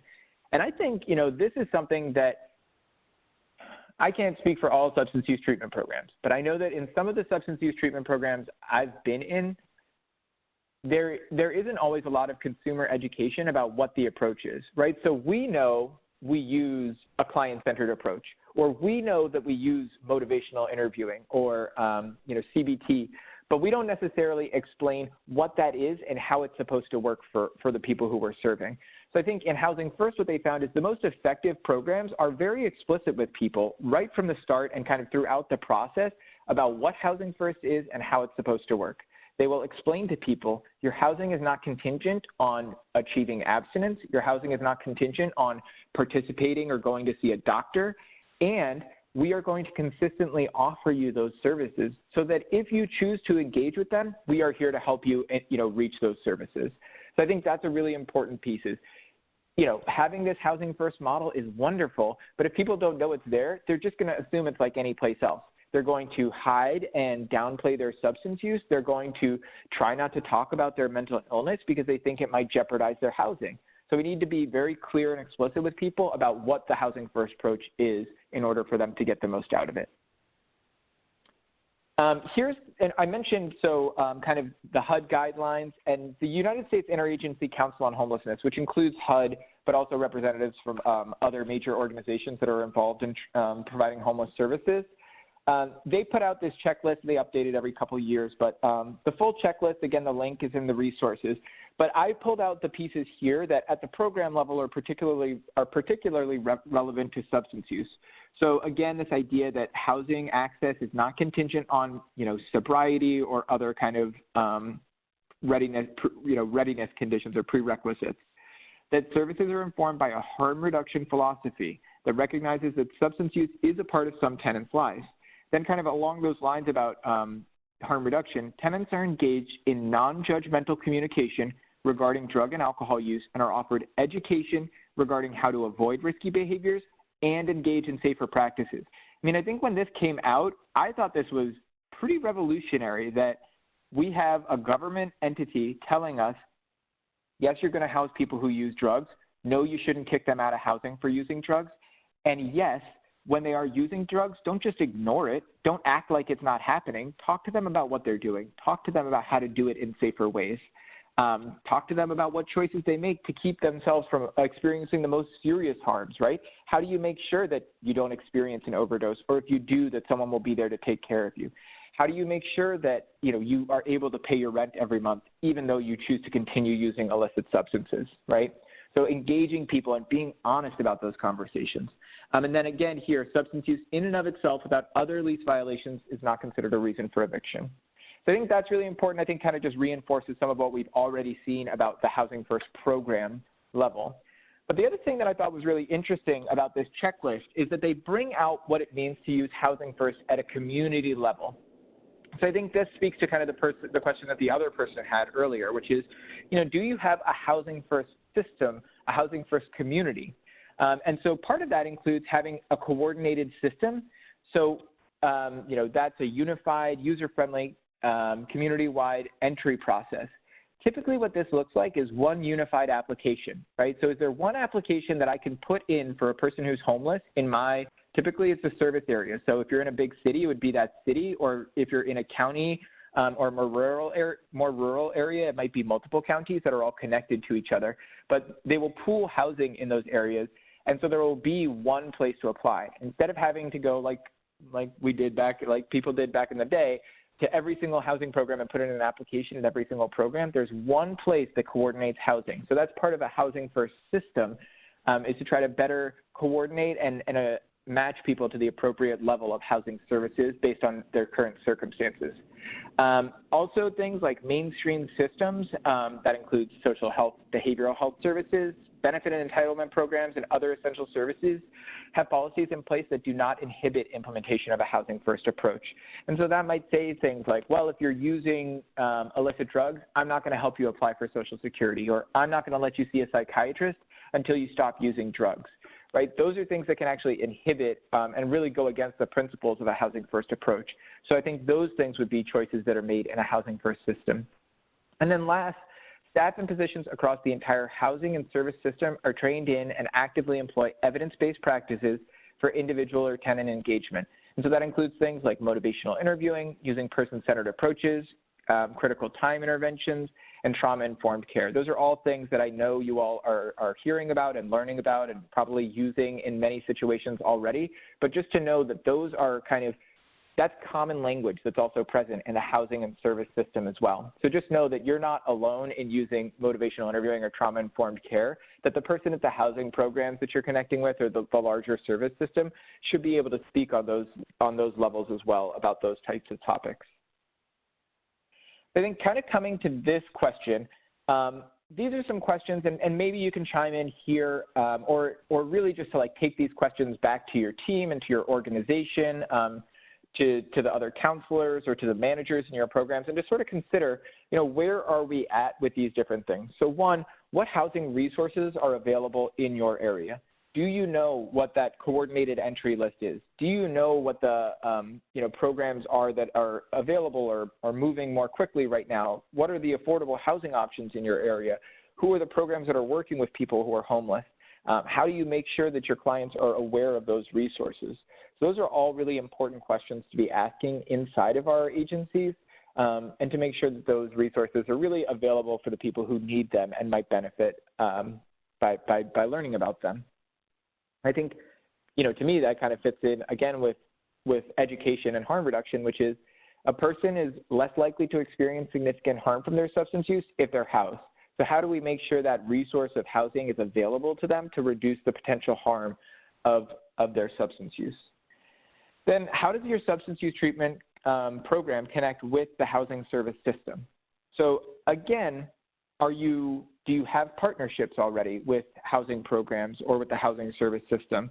And I think that has kind of reciprocal benefits. One is when you know about the services that are out there, you can better inform people. But also when people are in these housing programs and they come to the case manager and they say, look, I'm sick and tired of continuing to use, I'm ready to stop using, who are the programs that they know they can safely connect someone to that are going to understand the housing first approach, that are going to understand using motivational interviewing and trauma-informed care, right? So they want to know that you're using the same kind of treatment philosophy that they're employing in this housing first program.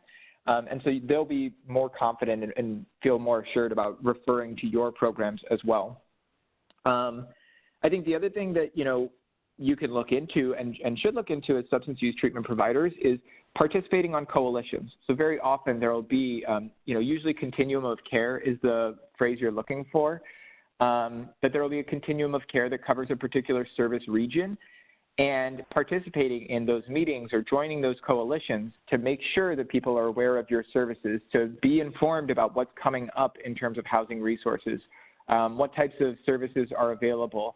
I think those are all really important ways that substance use treatment world or behavioral health services world can connect to the housing world as well.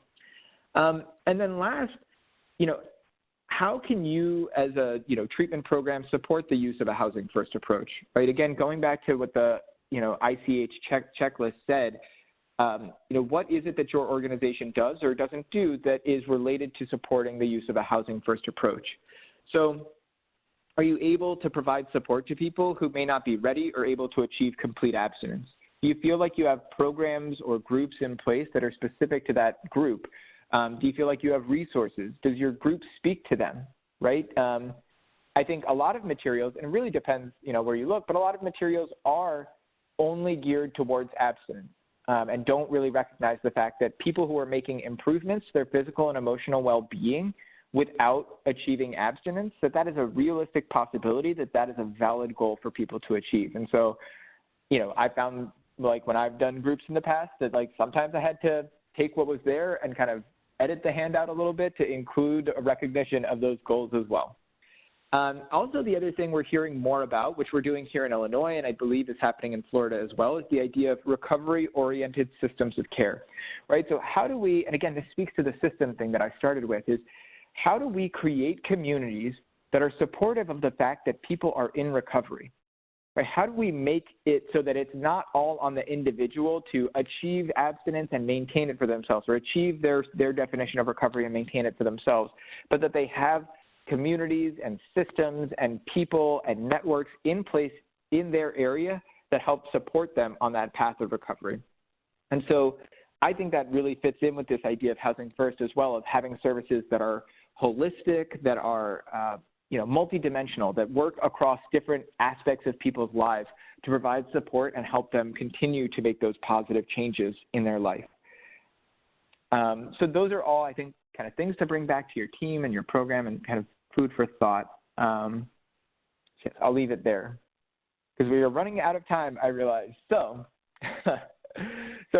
where I want to kind of finish off is by talking about this housing first model. Like I said, it's really started to become ubiquitous in terms of housing programs. And it'll be interesting, I think, now when you talk to housing programs and you sort of have this basis of knowledge to talk to them about which parts they're using. Like I said, many of them have the low barrier access to care, but are they providing harm reduction services? Are they educating their tenants, or what types of education do they provide their tenants about the Housing First program? I think you all can sort of get a sense of what's happening in the Housing First programs in your area based on that information. But now what we've started to see is actually the Housing First model has led to other things. And of course, they use this like first language because, it's catchy and it works. But so the two that I have seen most frequently talked about are both employment first and medication first. So I'm going to talk a little bit, I'll go into more detail about medication first in a second, but in general, both employment first and medication first sort of mirror housing first approach, and that they reduce the prerequisites for accessing services. The goal is really to promote engagement in services. So much like by reducing any treatment or readiness conditions, you are more likely to get people to engage in housing services. In terms of employment services, or really medication first, speaking to treatment services, you're more likely to engage if you give people what they're looking for up front, right? Reduce the barriers to access. And then the other idea is kind of integrating into the existing or mainstream systems. So just like with housing, people don't want, people don't only want the fixed site housing program that is just for people who are homeless. They want to integrate into community living, live in their own apartment next door to people who are, going to work or dealing with all sorts of other things, right? So they want to be integrated into the community. And in the same way, employment first and medication first both do that. So employment first, the way that employment first does that is employment first is about the idea that, so there's two things here. One is that traditionally employment services have created a lot of preconditions, like you need to go through our job readiness program, you need to go through this program in order for us to help you find employment. First thing is to sort of like remove those barriers. If people want resume help or job readiness classes, they can choose those, but they don't necessarily need those in order to get access to an employment counselor. But then the larger issue with employment first is really looking at kind of the access to employment services for people who are living with disabilities. So the idea is people living with disabilities, regardless of their level of disability, should have access to the general workforce, and that's sort of the first and preferred outcome. So recognizes that even when people are living with disabilities, it doesn't mean that they don't want to work or should only be provided with limited employment opportunities, or sometimes you'll see only subsidized employment opportunities where they're not paid a full income. So instead of requiring participation in additional levels of care or putting people into lower paying jobs, the employment first approach really is based on that idea. All citizens should be able to fully participate in employment and integrate into community life. And that's where the idea of integration into existing systems comes about, is there shouldn't be a separate employment world just for people with disabilities. People with disabilities should have access to employment just like employment opportunities like everyone else. And that'll include, things like being paid directly by employers, not by the service agency, not getting paid less than people or lower than minimum wage. Typically, interacting with people who don't have disabilities, right? So working in an integrated setting in that way. And then ideally, working in a full-time setting as well when that's an option for people. So basically the idea is, everyone can work, everyone has the same kind of opportunities, even if someone goes through a program to get it. Medication first is really about the idea of providing medications to treat opioid use disorder or to treat substance use disorder first. So as opposed to creating the prerequisite that you have to enroll in treatment, you have to be engaged for a certain amount of time before we offer medication, we want to get you in the door. And if the way we get you in the door is by offering you the medication that helps you manage your substance use disorder, let's do that first. We will consistently follow up with you and say, hey, if you want a counselor, if you want a therapist, if you want to see a psychiatrist, for something other than the medication, the buprenorphine that you're getting, or methadone as well, we will offer that, but it is not required. So again, you're promoting engagement in some services. Get people's foot in the door before you start kind of creating barriers to their ongoing engagement. Then again, integrating into existing and mainstream systems as far as medication goes is we've started to see more and more hospitals and larger healthcare systems that are sort of outside the substance use treatment specific world integrate medication into their level of care. So that includes things like buprenorphine induction that's happening in emergency departments. So a person comes in withdrawal from an overdose, and they're able to get access to things like buprenorphine. And I think this is something that I would reach out to the hospitals in your area and find out about, especially if you provide medications, because essentially there's something called, they call it the 3-day rule, but basically a hospital can provide any drug as long as they're administering it, and they can provide it for 3 days. So theoretically, a person comes in, they're in withdrawal, they can get treated with buprenorphine in the emergency department. They could come back the next day and get a second dose, and a third day and get the next dose. The idea is the 3-day window is to allow them to connect to ongoing care. So if a person wants buprenorphine they can get it in the emergency department, but then the issue for hospitals is often we don't know where to send people after that, so we're not going to give them 3 days of medication or even a day of medication because we don't know where they'll go next. So I think that's something else for you all to sort of look into as well, is what's happening at the hospitals and how do we create better connection between the hospitals and the treatment services that are in our communities. So a little more about the medication first. So really, the state of Missouri's Department of Mental Health has kind of taken the lead. So a lot of the materials you'll see here are from them, and there's, again, links for all of this as well. But so here's a key idea here, which is increasing access to buprenorphine and methadone maintenance is the most effective way to reverse the overdose death rate. Increased treatment access will best be achieved by integrating buprenorphine induction, stabilization, maintenance, and referral throughout specialty addiction programs, as well as primary care clinics and other medical settings throughout the mainstream healthcare system. So there you see a very heavy emphasis on the idea of integrating this medication to treat substance use disorder into mainstream healthcare systems, right? That it's not only that you have to go specifically to the drug treatment program to get help with substance use issues, but that those services are available in many places. Again, thinking back to the ASAM criteria, I think of withdrawal management in ASAM criteria as, that's like right at the start of the ASAM criteria, because it's important to make sure that a person can be served safely. So getting somebody onto something like buprenorphine right away when they have an opioid use disorder, when they experience dependence and withdrawal symptoms, that can actually help people engage in other levels of care or engage in ongoing services. And more importantly, fewer people are going to die when they're using these medications. So, sure, we might have more people engaging in those other treatment services, but most importantly, fewer overdose deaths, right? And if that's our ultimate goal, I think we need to really keep that in mind. A closer look at medication first. So again, like I said, Missouri Department of Mental Health used STR, so statewide targeted response or state opioid response grant funds from the federal government to help sort of develop these guidelines around using medication first. Their driving force for doing it this way was they were responding to the overdose crisis. Basically what they've seen is that access to these medications can not only effectively treat opioid use disorders, but also reduce overdose death, like was mentioned on the previous slide. So methadone and buprenorphine are very effective. Buprenorphine can be effective even without treatment or even without service supports. We know that those service supports are important and for some people absolutely necessary for helping people maintain kind of their path of recovery. But other folks, the medication might be enough for them to help get things back on track. Again, the idea that, that I think this connects very closely to Housing First is that opioid agonist treatment gives people the stable foundation to pursue other goals, right? Just like housing provides a stable foundation for people, sometimes getting people's withdrawal symptoms under control also provides the stable foundation they need. Again, just like Housing First is not a housing-only approach, right, that services are offered on a consistent basis, Medication First is not medication only, right? Services are participant-driven, and they promote self-determination, right? You tell us what you need.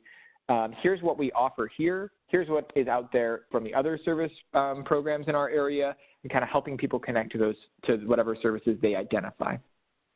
I think that's all I want to share about this. I do have a couple other principles here. So again, they have really great resources on their website and in the resources for all this. So if you want to take a closer look, you can. But basically, the principles are that people with opioid use disorders get access to pharmacotherapy, or sometimes what we call medication-assisted treatment, medication-assisted recovery, but basically access to buprenorphine or methadone as fast as possible,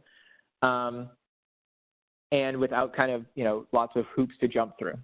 That using maintenance pharmacotherapy is delivered without tapering or time limits. And I still hear this so often when we talk about medication is, why are people staying on medication for so long? Why don't they just get off of it? I thought this was under control. They've just traded one addiction for another. I think all those ideas, for me, really kind of perpetuate stigma that we're trying to overcome. Because it's not like if somebody was on a medication to manage their diabetes that we would say, well, you've been on insulin for 5 to 10 years. Like, when are you going to get off of that stuff? When are you just going to manage it on your own without the help of a drug? So there really is this sort of double standard that still seems to exist. And it's internalized too. It's not just like it's, people putting it on themselves. I've talked to people, whether it's their substance use medication or whether it's their mental health medication, where they feel like they're not normal until they get off of those medications. And the truth is just because someone takes a medication does not make them not normal or not like everybody else. And I think we need to be able to kind of promote that message and understand that there are safer and less safe ways. So for people who choose that for themselves, that we have very kind of transparent conversations with them about what it means to come off of psychotropic medications. And there's some great resources for that. But also, if their ultimate goal is to come off of buprenorphine or methadone, that they do that in the safest way possible. And not because it's being imposed by our program. We make it very explicit. That is not a requirement in our treatment program. Again, psychosocial services are offered but not required. And then pharmacotherapy is discontinued only if it's worsening the person's conditions. The only way someone would come off of medication is like, for instance, if you were being treated with methadone and your liver enzymes were kind of going out of control and there were problems with those kind of tests related to your physical health, that might be a reason to discontinue that medication and potentially try something else. Here's some of the do's and don'ts. I think, again, echoing some of what we've seen already, right? Don't taper or discontinue in response to an infraction, right? Someone misses group or goes MIA for a little while or whatever it is. Taking people off of their medication altogether is not a good response. That you don't mandate participation in therapy to continue the medical aspect of treatment. That you don't set a time limit for maintenance medical treatment or encourage rapid taper protocols. Again, not discharging based on testing positive for illicit drugs. What I think the way I sort of see this play out is, someone tests positive for drugs, so we determine that they're appropriate for a level of higher care. And then when they won't go into the higher level of care, we say, well, we're not going to serve you here. Right? Again, it's the least restrictive level of care that the person is willing to accept. So yes, we serve people sometimes who probably would be better served at a higher level of care, but we can't just choose that for people, and we should not discharge people from our programs just based on the fact that we think they're more appropriate for a higher level of care. Don't switch people's medication just for cost-saving purposes. Don't discharge from a medical setting without enough medication to make it to the first outpatient visit. And again, that to me speaks again to like how are hospitals and medical systems interacting with us and doing referrals for ongoing services. That we don't withhold medical treatment based on based on what they call here capacity to provide psychosocial services.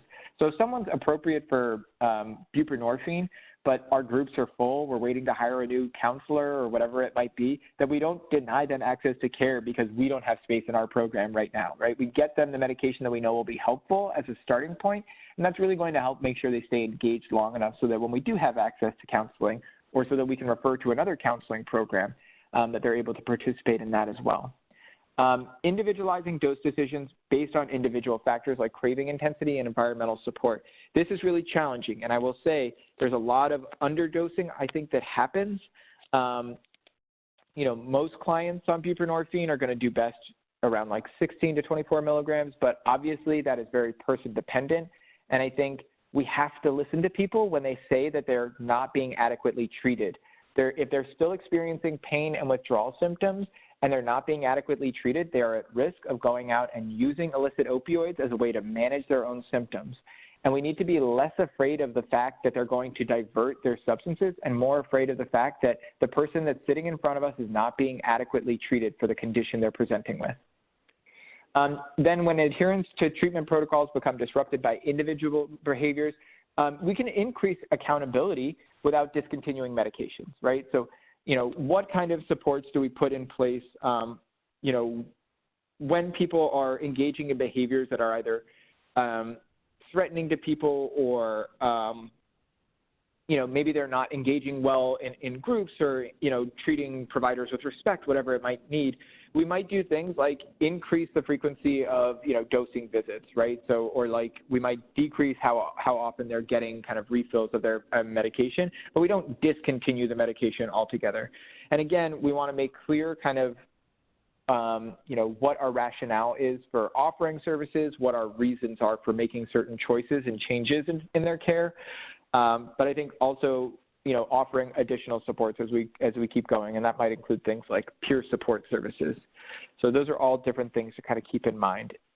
What I will say is this all comes back to what is our ultimate goal. And just like with Housing First, if our goal is to end homelessness and reduce homelessness and get as many people as housed as possible, then we should use a Housing First approach. In the same way, if our goal is to reduce overdose deaths and get as many people access to pharmacotherapy like buprenorphine as possible, then again, we just have to give it to people. We have to trust them when they tell us that they need this medication. We have to give them the medication and get their foot in the door, and that's what the Medication First approach is doing. So I've run out of time, which I always seem to do in these webinars. I apologize if you have to go. I will talk for a couple more minutes. This will be recorded, so I can stick around for folks who have questions. But I think as you leave today, try to reflect on some of these questions. What is your program doing well? What are you doing to support people in housing? What are you doing to connect with housing programs and other services in your area and make sure people are aware of those resources? Then what's the most important thing you learned today? Maybe about the Housing First model or something about the Housing First model that you think can be incorporated into your service approach? And then what's one specific change you will make when you go back to work? Right? Maybe there's some kind of different choice you make moving forward. So I'll leave you all with that, and then I'm going to just walk us through some of the resources, and we can start to, if you have any questions or comments and you'd like to share those in the chat now, you can put those up there. I'll have Diane look for those questions and comments as I just walk through these resources because we want to make sure they're in the recording. So the Medication First handout, that comes from the state of Missouri and provides some additional details on Medication First. At Home is a great documentary, so I took one clip from it that does a really good job of succinctly explaining the Housing First model and shows the story of a homeless veteran who was housed using the Housing First model. I think really moving story and great opportunity to sort of share those types of resources more broadly, help people know about what's out there and what's working. And then any images you saw in this presentation were provided courtesy of pixabay.com. Great resource where you can get things that are free to share and use in presentations like this. Here's some of the different references used throughout. So you see the CHIP study up there by Vasu et al., Culhane's chapter in Housing and Community Development, the Massachusetts Home and Healthy for Good Project, their annual report. Then next, reference the ASAM criteria, some more resources from the state of Missouri and the Medication First model, SAMHSA's working definition of recovery, and then research from Samson Barris and his team about Housing First and its impact on behavioral health conditions. Then the last thing here, the USICH counts, the Housing First checklist is in here, as well as the research from Dennis Watson and his team about the critical ingredients, the best practices in successful Housing First programs. And then last, there's this nice article talking about the Medication First approach that I like to share as well from the iRead It blog. So are there any questions or comments before we wrap up? Go back here. No, I think we're good, James. No questions have come in, so you've done a very good job. And so thank you, everyone, for doing this wonderful presentation. And now we will conclude this webinar. I'm just going to go review some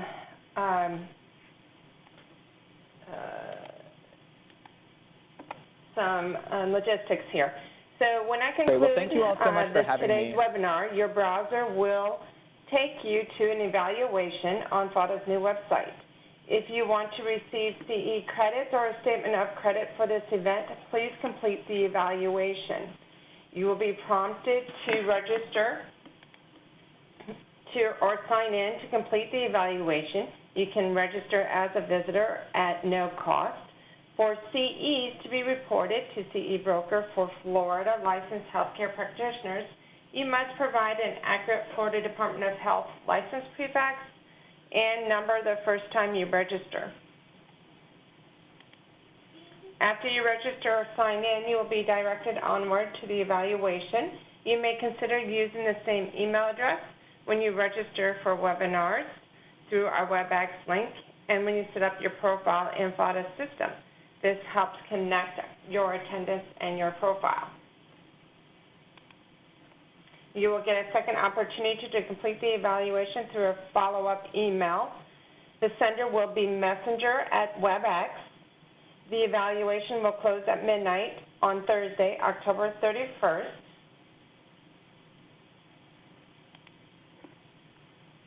We do not email statements of credit. Instead, after we verify attendance and the completion of the evaluation, a statement of credit will be generated as a journal entry within your profile. Everyone, please jot down the email address that is at the bottom of that slide. So if you are not able to access the evaluation for whatever reason, please email me at diane@floridabha.org. Thank you. And again, we'd like to thank James and thank you for participating in today's webinar. We'd also like to recognize and thank especially the Florida Department of Children and Families Office of Substance Abuse and Mental Health for funding today's education.